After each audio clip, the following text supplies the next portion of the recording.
Graça e paz, meus queridos irmãos. Aqui quem fala é o seu irmão, ex-presbítero da Assembleia de Deus de Pernambuco. Chama-se ADPE. Hoje estou fora, saí, decisão própria, quando compreendi que Cristo já tinha voltado, que tudo já tinha acontecido, então não quis mais ficar lá. E também conheci realmente o Evangelho da Graça. E este Evangelho que nunca foi pregado como ele deveria ter sido ensinado para nós. Nas igrejas se fala em graça, mas é aquela graça cheia de mistura, lei misturado com graça. Vamos dizer, 80% lei no sistema religioso, apenas 20% graça. Se fala da graça, mas que na realidade não se pratica, não se vive a graça. Que a graça é liberdade. Liberdade não para pecar, liberdade para viver sem temor, sem medo, sem ameaça, sem escravidão, porque aí o homem passa a viver sem aquelas formas de ordenança e sem ser manobrado por homens, porque na graça até os servos eram livres. Para você ver como era a graça. A graça era de uma maneira que até quando uma mulher que cresce no Evangelho da Graça tivesse marido descrente, e se aquele marido não quisesse viver com ela porque ela fazia parte do caminho, que era chamado assim, caminho, ela tinha liberdade de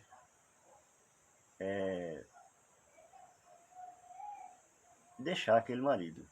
Da mesma forma o homem, se tivesse mulher descrente, ele não era obrigado a viver sobre o jugo daquele casamento, se aquela mulher não quisesse.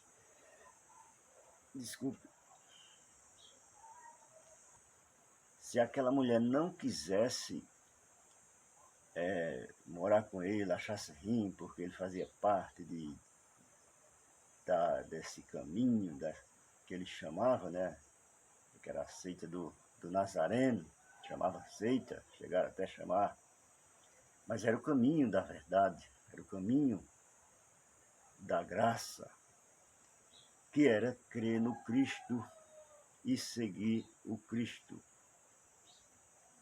Então, é liberdade, a graça é liberdade, é maravilha, mas para aqueles que estavam na graça, mas estavam sobre o jugo da lei, que eram os judeus, havia restrições que a mesma lei por eles tinha que ser cumprida até o ano 70, até quando aconteceu a volta de Cristo e tudo foi abolido. Toda a lei ali foi exterminada na prática física, né? Porque quando o templo veio abaixo, quando todas aquelas coisas, como Pedro fala, foi destruído no fogo, aquela expressão que Pedro diz, estes elementos ardendo em fogo se defarão, não era o céu que nós vê, até porque o céu, se alguém for procurar o céu, nunca vai achar assim, porque alguém acha que existe lá em cima um teto. Não existe esse teto. Quanto mais se sobe, mais vê distância e escuridão e não tem fim.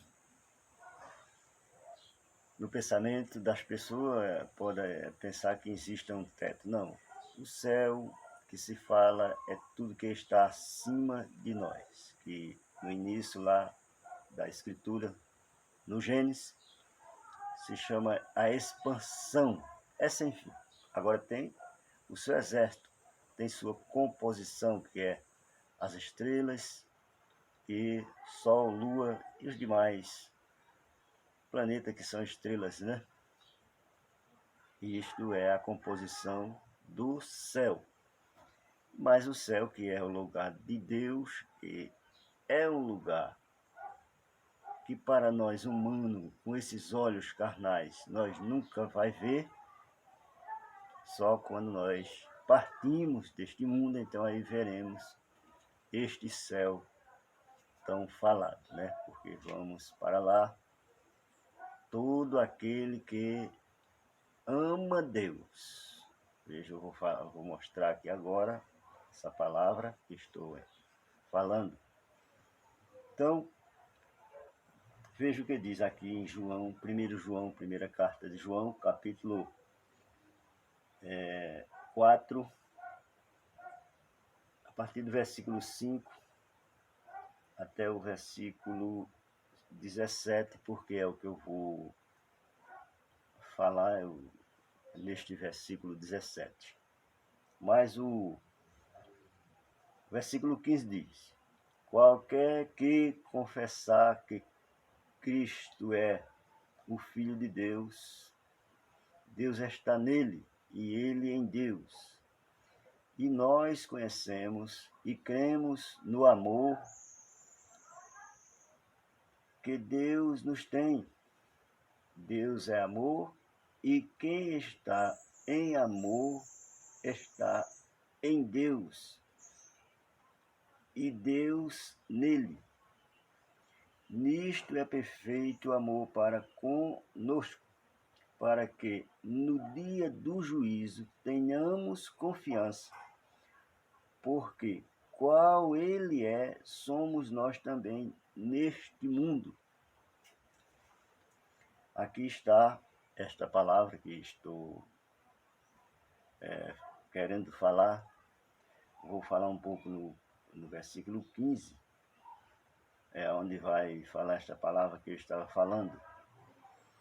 Qualquer que confessar que Cristo é Filho de Deus, Deus está nele e ele em Deus. E nós conhecemos e cremos no amor que Deus nos tem. Deus é amor e quem está em amor está em Deus e Deus nele. Aqui está aqui a palavra, essa expressão amor, é aonde nós vemos que este povo que serve a Deus, porque o mundo não há juízo para eles, como aquele juízo que teve lá no ano 70.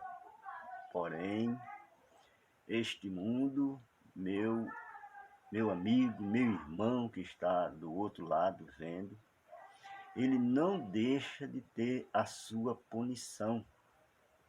Não pense que o que acontece neste mundo é acaso. Não pense que o que acontece neste mundo acontece por acaso, porque vêm esses males, até mesmo esse mal que está causando terror no mundo inteiro. Por quê? Isto não devia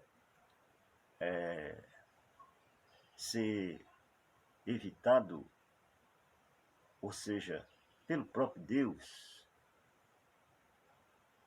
Sim, não poderia vir este mal para o mundo. Mas vem, por que esse mal vem? Porque este mundo, ele já vive num juízo. Este juízo desse mundo foi dado lá ainda no Éden. Quando Adão pecou, então o juízo veio já da forma lá como Deus determina o castigo para o homem. Então, esse mundo já vive em um juízo que nunca vai mudar por causa do erro, do pecado do homem. Então, o homem pecou através de sua queda. Deus castigou, deu uma forma de castigo, de juízo. E isso é eterno, isso nunca vai mudar. Mesmo que o Cristo veio, como diz a Escritura, para tirar o pecado do mundo, mas esse pecado do mundo que ele tirou foi a transgressão. Não era a lei, que quem transgredia a lei tinha que receber a punição. Então, por não cumprir a lei, Deus tira a lei.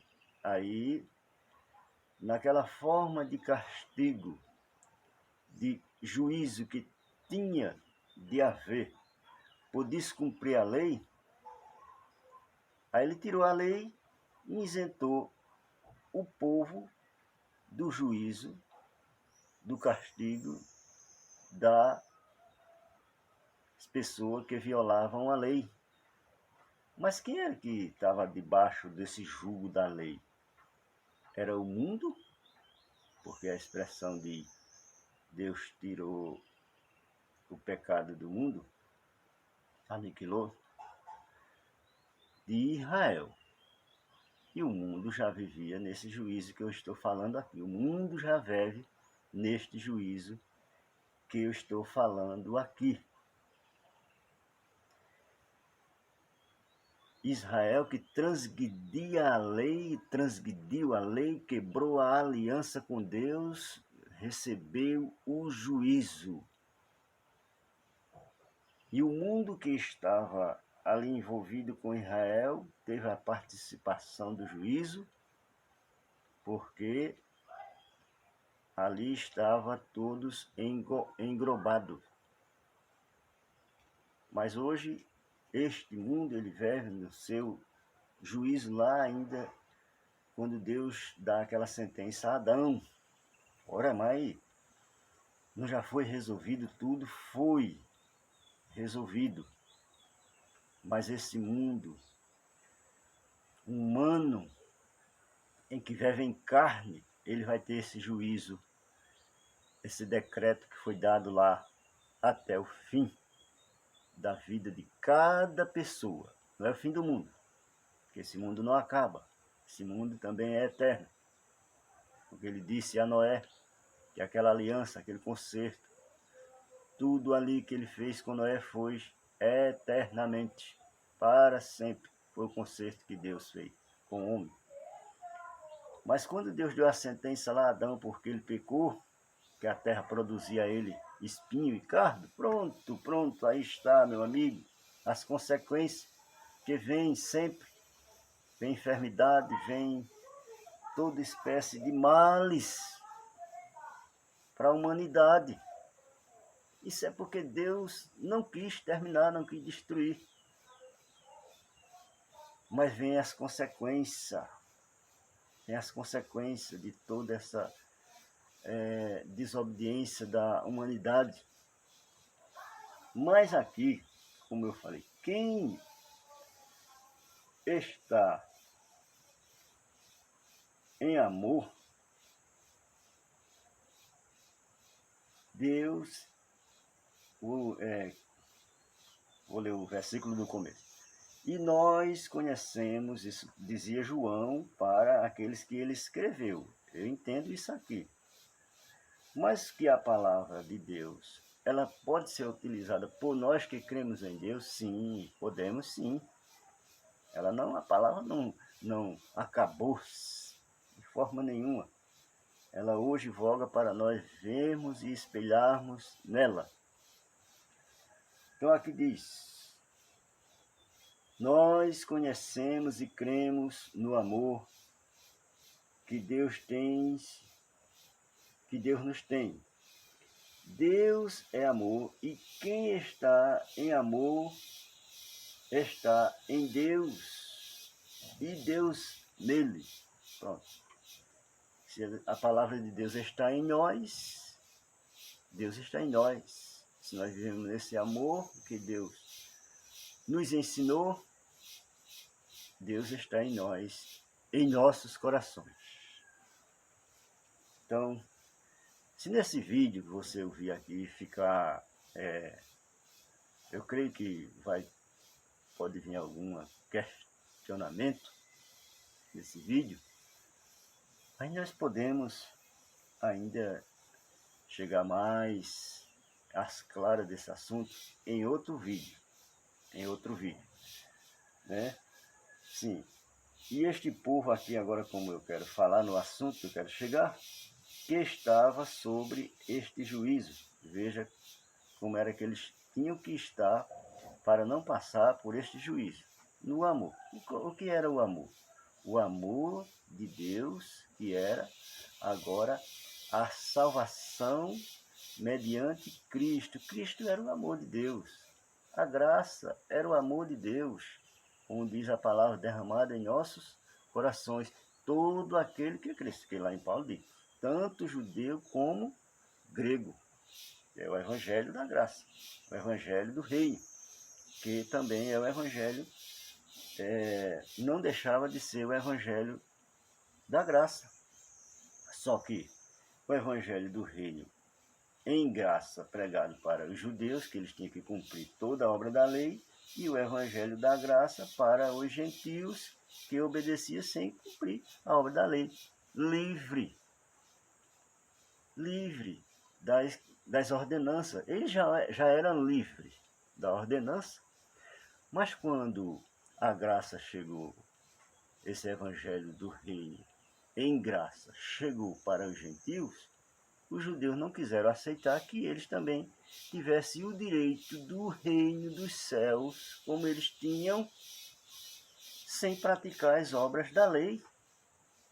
Mas Deus agraciou, Deus deu o mesmo direito a eles que não praticavam a lei, deu a eles também, aos gentios, o mesmo direito, que causou uma insatisfação enorme nos judeus. E por isso que eles perseguiam e queria que eles cumprissem, se quisesse ser participante do reino do céu, também tinha que cumprir a lei, senão eles não teriam esse direito. Era essa a confusão toda que faziam, perseguindo aonde Paulo ensinava para que eles cumprissem a lei. Mas não, eles eram isentos dessa lei, dessas práticas, como diz lá em Apocalipse, numa daquelas 7 igrejas, diz a palavra, eu vou ler aqui. Permita-me só um pouquinho de ver esse versículo na mente, eu quero ler aqui.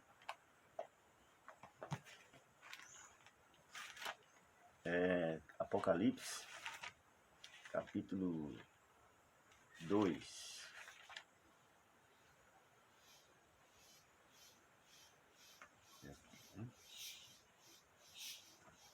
Na carta à igreja que estava em Tiatira. Versículo 24, versículo 25. Mas eu vos digo, a vós, e ao restante que estão em Tiatira, a todos quantos não têm esta doutrina e não conheceram, como dizem as profundezas de Satanás, que outra carga vos não porei. Veja bem, mas o que tende, retende até que eu venha aqui. Esses ensinamentos querendo botar o jugo da lei no povo, querendo que ele fizesse práticas, ele disse que não era necessário, mas outra carga vos não porei. Como eles queriam que aqueles crentes que eram isentos da prática das obras da lei, praticasse, se eles não praticassem as ordenanças, não, ali era eles permanecer no amor, permanecer na graça, permanecer naquela fé, que não era salvo mediante a fé, que não vinha deles, mas era dom de Deus, e aquilo eles tinham que manter. O que tende, retende, até que eu venha. Pronto. Para eles só precisava aquilo. Mas para os judeus, eles tinham que permanecer cumprindo as ordenanças da lei, porque a lei não foi abrogada por Cristo ali logo no início, como ele fala lá em Mateus capítulo 5. Eu não vim abrogar a lei, tudo bem, mas cumprir, ele era o cumprimento da lei. E a lei, apesar de, na cruz, quando ele morre, a lei ali ser o fim da lei, mas ela teve que ser cumprida pelos judeus até que o céu e a terra passassem, que era o antigo pacto. Quando isso passasse, então ali eles estavam livres para sempre. Então aqui, nisto, o versículo 17, nisto é perfeito o amor para conosco, para que no dia do juízo tenhamos confiança, porque qual ele é, somos nós também neste mundo. Esta expressão, no dia do juízo, tenhamos confiança. Quem não estava em harmonia neste amor, quem não estava na obediência, quem não estava numa vida de santificação com ele, tinha medo, tinha pavor deste dia, porque quem não permanecia neste amor de Deus, que era a graça, e quem não praticava as obras também, mesmo estando em graça lá para os judeus, não para os gentios, eles tinham também este medo, porque eram as suas obras quem ia condená-los nos dias, que era aquelas ordenanças. Então aqui o juízo, naquele dia, quem tivesse naquele temor, naquela obediência, permanecesse naquele amor de Deus, tinha aquela confiança que não passaria por este juízo, pela condenação, porque havia um julgamento. Naquele julgamento, ali, quem tivesse o direito, lá em Apocalipse, você vê, lá em Apocalipse, quem tinha direito de entrar na cidade santa e quem não tinha. Essa cidade santa é o reino com a nova aliança junto e o direito de vida eterna e reinar com Deus para sempre. Então aqui nós vemos que as pessoas, eu não vou falar agora porque veio aqui na mente esse versículo lá do julgamento, dos que tinham direito, dos que não tinham direito, mas isso Paulo também já falava em suas cartas, que não herdariam o reino quem tinha aquelas práticas mal, roubar, matar, se prostituir, adulterar, ou todo tipo de pecado, até mesmo os sodomitas, essas coisas, não herdariam o reino. Chegar assim, ser herdeiro com todas aquelas malignidades, não, de forma nenhuma, não herdariam. E esse reino era porque lá nesse reino só entraria santos, santificados. Então, fica para reflexão. Qualquer dúvida, deixe nos seus comentários e nós poderemos continuar neste assunto ainda em outro vídeo, que eu sei que esse assunto ele vai ser um pouco polêmico. Eu não cheguei a explicar direito, que eu preparei um relatório, mas não, para o vídeo não ficar longo, eu não vou falar tudo nesse vídeo. E quase que o relatório, eu não entrei no relatório, entrei só fiz só uma base aqui no assunto, mas eu acredito que eu vou ter que fazer outro para entrar no relatório que eu fiz. Então, meu querido irmão, que está ouvindo, meu querido ouvinte, que ainda não está na graça, mas eu creio que vai chegar daqui uns dias. Eu estou crendo que o evangelho que vai existir é este evangelho da graça, conhecimento, sabedoria e paz e gozo e amor no Espírito Santo. Graça e paz para todos, um abraço para meus queridos irmãos. Não tem aqui uma lista do nome de todos os irmãos que estão se inscrevendo. Eu vou fazer ainda para citar aqui o nome e os canais dos irmãos que estão se inscrevendo. Eu agradeço isso ao meu querido irmão que tem dado essa força, irmão do canal Colírio da Graça. Deus te abençoe grandemente. Eu creio que você já é abençoado com toda sorte de bênção, mas eu ainda quero que ele abençoe muito mais ainda, irmão. Graça e paz para todos. Estamos juntos e vamos em frente, em nome daquele que pode todas as coisas. Amém.